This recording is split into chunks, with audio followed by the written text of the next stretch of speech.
Sound Speeds, and welcome back to the Sound Speeds podcast, a member of the Geeks Rising podcast community. Now, both of the topics I'm going to be addressing in this episode need to be discussed, and I'm sorry it's not really going to be a long episode, but it's something that does need to be addressed. So here we go. If you go back on YouTube as little as maybe 5 years ago, one of the things you're going to see a lot of people talk about is different tiers of goodness when it comes down to things like microphones. If you want to spend maybe $10, $15, you're talking about the newer NW700. If you want about a $100 microphone, that's going to be the AT2020. By the time you go to maybe $250 to $400, you're talking about maybe like SM7B. And if you want to spend around $1,000 to $1,300, maybe $1,500, you're talking about TLM103 area. And then if you want to spend a couple of thousand more than that, you're talking about U87. Now, you can spend a lot of money, but there's something called the law of diminishing returns, or diminishing returns, meaning that you're going to spend a lot more money or a lot more effort or whatever, a lot more of something in order to get a little bit of difference. So for the example, if you want to get a microphone that you can at least hear out of, you're probably going to spend maybe $10, $15, and you're going to get a decent microphone.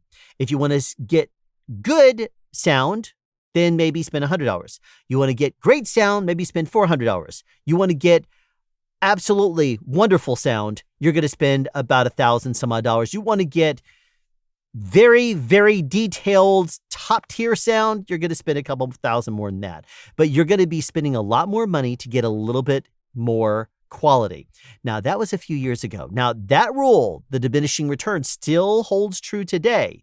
However, there's a lot more on the market than there used to be. And here's another thing. Tech has actually, I don't want to say not really gone over a certain threshold or anything like that, but it's kind of hit a plateau. You can spend a lot of money or you can spend very little money, but the difference in the sound quality is going to basically be the amount of tone that you're getting out of the microphone. Is it something that you like? Do you like the way that it sounds? Do you not like the way it sounds? You could be very, very nitpicky about your microphones and go for something that's hyper detailed. But guess what? Cheap microphones can be hyper detailed too. They just don't do it because it's going to drive up the cost a little bit more. You can go for hyper detailed microphones that are in the $250 to $400 range. And it used to be something that was only reserved for 4 digits or above. But the thing about it is that tech is not really progressing that much more anymore. Many of the YouTubers that do camera-related reviews, they'll upgrade their cameras simply because they have to stay relevant and to do a review. But do they need to? No, the cameras that they're using most of the time are going to be pretty much the same. Most of the time, the reviewers that I know at least, they'll upgrade cameras only if they need to for a review. They don't necessarily upgrade them at all for their videos and their channels. A lot of the guys that I know that do sound only change out microphones or components when they need to. It's because they're very happy with the microphone or the system that they currently have. Me, I'm very happy with the system that I have, and I have no reason to upgrade. I'm still using a version 1 of the sound devices Mix Pre 6. I never saw the need to upgrade to the 2 because who in the world needs 32-bit floating point when all you do is blab in a microphone? You don't need to do that. So if I could make one point here, tech has kind of hit a plateau. You do not need to upgrade for the sake of upgrading anything. You don't need to spend a lot of money to get something that is pretty good. There's a big variety of gear out there on the market that didn't exist only a few years ago. So if your price point is only around $200 or $250, you're going to find a whole big selection of microphones or whatever it is that you're looking for in that price range. You don't need to go absolutely crazy and save up a whole lot more money than you really want to spend in order to get something just because you feel that that's the price tier that you need to be at. There's a lot of really good microphones that are, honestly, they're better than we deserve, especially in this economy. If you look at something from the perspective of what else could you do with that money, look at, for example, food.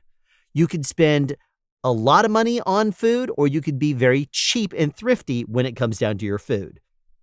What if you spend, let's say, $40 per week on groceries versus $80 per week on groceries? That $40 extra that would only amount to maybe, increasing quality maybe for 4 or 5 meals. That right there that you're normally going to be eating, that $40 If you do that every single, it doesn't take very long for you to save up enough money to get yourself a really, really good piece of gear. And while prices are increasing, I've recently talked about this, while prices are increasing in so many things, the quality of the tech is maintaining because the components are becoming cheaper. So here is what I'm going to tell you. Tech has in many ways hit a peak. It's not really progressing anymore, or if it does, it's very, very slow and it's very, very light. So you do not need to upgrade for the sake of upgrading. You do not need to spend a crazy amount of money to get great quality anymore. It's just not something you need to do. This next topic is probably going to not go over well with some people, and other people are going to say, yes, please preach. You're the only one saying this.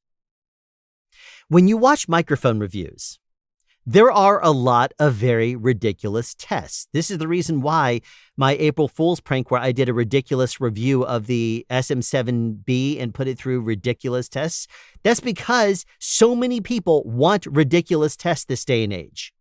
When you take a dynamic microphone and you start to back off more than about 6 to 9 inches away from that thing, it is not going to sound good anymore. And so telling someone like a reviewer on YouTube that you want to hear how it sounds 2 or 4 feet away off the microphone is ludicrous.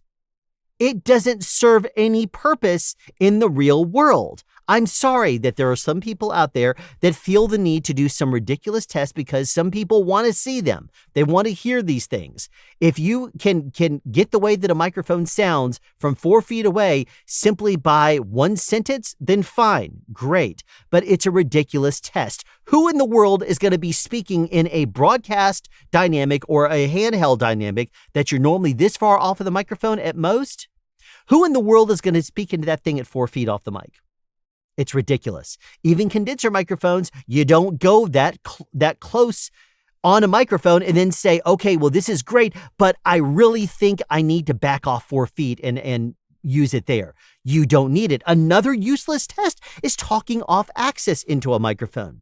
Yes, I know it's great to hear how a microphone sounds. And there is a point when it's going to either slowly fade to off axis or it's going to completely drop off. But here's the thing.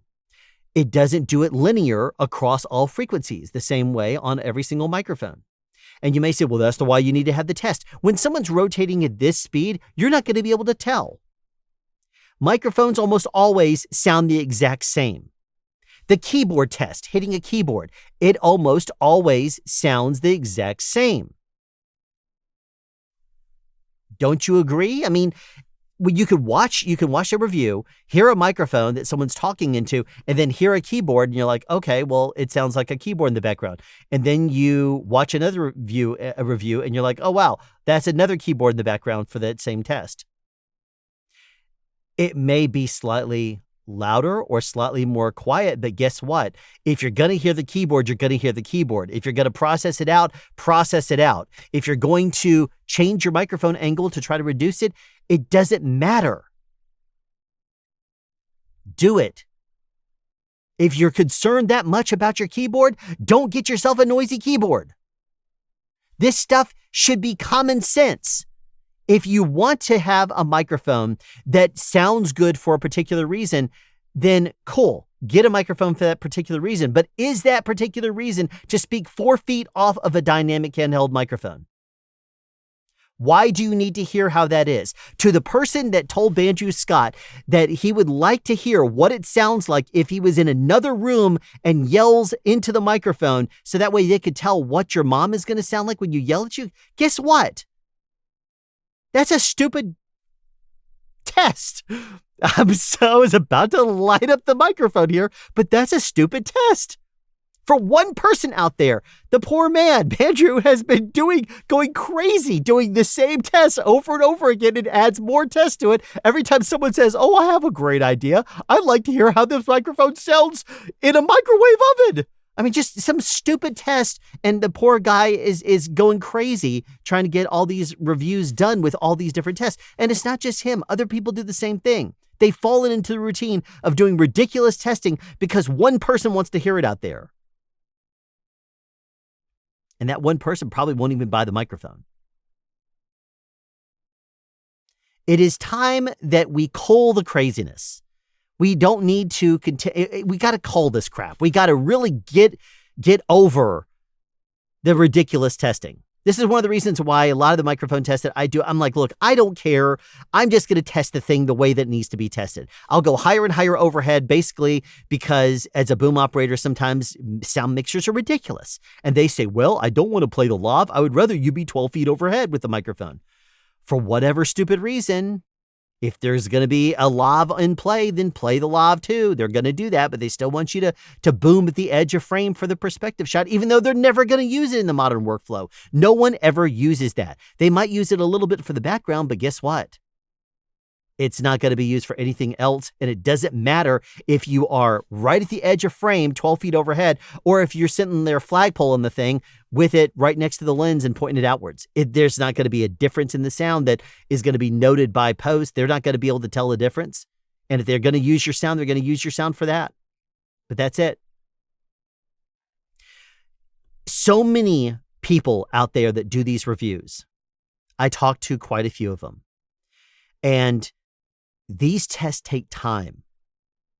A review takes a long time to do. That's one of the reasons why I don't do very many reviews, because it takes me forever to do the things. I cannot imagine the struggle that it's got to be. It is for someone to go through multiple steps in doing a review every single week. And I understand it's fun, but it is ridiculous to do some of the tests that these guys are doing simply because one person wants to hear the results, or maybe 3 people or 5 people. But when you buy a microphone, you know that for example, the frequency response is measured at a distance of about 1 meter away, right? That's the reason why most frequency response graphs for microphones look about the same.